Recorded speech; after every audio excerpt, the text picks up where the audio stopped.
హరి ఓం సాయి అందరికీ ప్రకృతి యోగనిలయం అందరికీ యోగా అందరికీ ఆరోగ్యం. ఈరోజు సౌరాగ్య భవతి సూర్య నమస్కారాస్ గురించి చెప్పుకుంటాం. ఓన్లీ రొటేషన్ చక్రం. సో హ్యాండ్స్ లెగ్స్ అదే రొటేషన్ పొజిషన్లో తిరుగుతూ ఉంటుంది.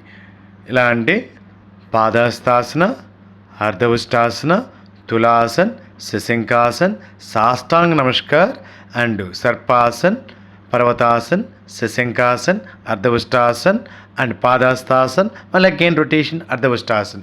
ఇలా రొటేట్ అవుతూ ఉంటుంది. దీనివల్ల బెనిఫిట్ ఏంటంటే muscle strength, overall body muscle strength and weight loss and nerve strength and మన యొక్క ఎనర్జీ పవర్ ఇంక్రీజ్ అవుతుంది. అదే సౌరాగ్య భవతి సూర్య నమస్కారాస్.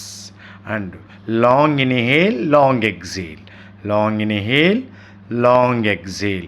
ఆపోజిట్ డైరెక్షన్, ఒకళ్ళేమో ఫ్రంట్ ఫార్వర్డ్ డైరెక్షన్, ఇంకొకళ్ళు ఆపోజిట్ డైరెక్షన్స్. మీరు పర్టికులర్గా నోటీస్ చేయగలిగితే అర్థమవుతుంది ఎలా చేస్తున్నారు.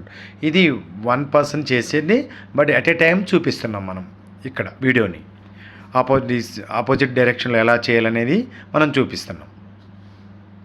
చూస్తున్నారు కదా ఎలా చేస్తున్నారు. Slow moment pressure. ఇప్పుడు మళ్ళీ ఒకసారి చెప్తున్నాను పోస్టర్స్, ఒకసారి మీరు దాన్ని గమనించగలుగుతారు. సో ఒకసారి చూడండి. Padahastasan, slowly Ardhachakra and ending position and relax. Breathe in, breathe out 1 minute. Hari Om Sai.